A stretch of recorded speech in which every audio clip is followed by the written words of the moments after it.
అండి, welcome to our channel. ఎలా ఉన్నారు అందరూ? మీరంతా బాగుండాలని నేను మనస్ఫూర్తిగా కోరుకుంటాను. ఇక్కడ చూడండి, మీకు ఈరోజు ఇంట్లోనే చేప ఫ్రై ఆర్ చేప కబాబ్ అంటాం కదా, అది రెస్టారెంట్ స్టైల్లో ఇంట్లోనే ఎలా చేసుకోవచ్చో చూపిస్తాను. ముక్కలన్నీ చేప ముక్కలు బాగా కడిగి పెట్టుకున్నాము.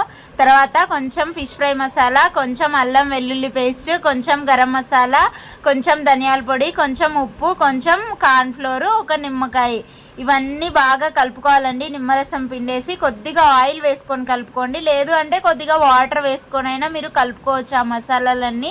అదంతా పేస్ట్ లాగా కలుపుకోవడం కోసం కొద్దిగా ఒక 2 టీ స్పూన్లమైన ఆయిల్ వేసుకోండి. ఎందుకంటే ఆ మసాలాలంతా బాగా కలవాలి కదా, అదంతా కలిసిన తర్వాత మనం ముక్కలకి పట్టించుకోవాలన్నమాట.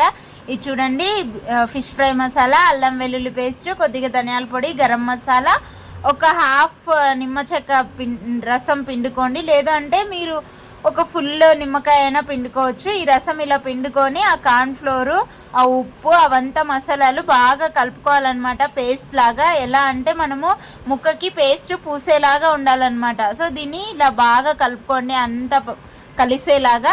ఇలా అంతా బాగా కలిసిన తర్వాత మనము ఆల్రెడీ కడిగి పెట్టుకున్నాం కదా చేప ముక్కలు, ఆ చేప ముక్కలకి ఈ పేస్ట్ పట్టించాలన్నమాట బాగా నీట్గా. ముక్కంతా బాగా ఈవెన్గా స్ప్రెడ్ చేస్తూ పట్టించుకోండి, ఎందుకంటే ముక్కంతా బాగా పడితేనే మనం ఫ్రై చేసుకున్న తర్వాత తినేటప్పుడు టేస్ట్ బాగుంటుందన్నమాట. ఇలా అన్ని ముక్కలకి ఆ పేస్ట్ అంతా అప్లై చేసి కొద్దిసేపు ఫ్రిడ్జ్లో అయినా పెట్టుకోండి, లేదు అంటే ఒక 15 to 20 మినిట్స్ పక్కన అలా పెట్టుకోండి.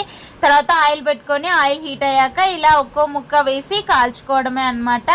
ఇలా చేసుకున్నారంటే తక్కువ ఆయిల్తో చాలా టేస్టీగా ఉంటుంది అండి, చాలా టేస్టీగా ఉంటుంది. లేదు మీరు డీప్ ఫ్రై చేసుకోవాలన్నా సరే గోళంలో ఎక్కువ నూనె వేసుకొని చేప అంతా మునిగేలాగా అయినా డీప్ ఫ్రై చేసుకోవచ్చు. బట్ ఇలా చేసుకుంటే తక్కువ ఆయిల్తో ముక్క చాలా బాగా కాలుతుందనమాట. మీడియం ఫ్లేమ్లో పెట్టుకొని ముక్కంతా బాగా ఉడికేలాగా కాల్చుకోండి, 2 వైపులా తిప్పి కాల్చుకోవాలన్నమాట. ఇలా ఒక పక్క కాలిన తర్వాత రెండో వైపు కూడా తిప్పేసి బాగా చేప ముక్క అంతా ఉడికే విధంగా మగ్గే విధంగా కాల్చుకోండి. అప్పుడే మనకి పైన క్రిస్పీగా ఉంటుంది, లోపల బాగా ఉడుకుతుంది అనమాట. చేప ముక్క తింటా ఉంటే చాలా బాగుంటుంది. ఇలా నేను వీడియోలో చూపించిన విధంగా చేప ఫ్రై కానీ చేప కబాబ్ కానీ చేసుకుంటే చాలా టేస్టీగా ఉంటుందండి.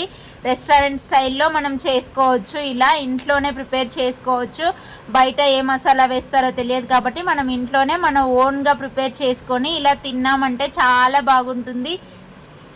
ఈ పీసెస్ ఉత్తివే అయినా తినొచ్చు, లేదు అంటే అన్నంలో పప్పు అలా వేసుకొని రసం వేసుకొని నంచుకొని అయినా తినొచ్చు, చాలా బాగుంటుంది. ఇదండి ఈ వీడియో. మీకు నచ్చినట్లయితే లైక్ చేయండి, షేర్ చేయండి. మన ఛానల్ని ఫస్ట్ టైం చూస్తుంటే సబ్స్క్రైబ్ చేసుకోండి.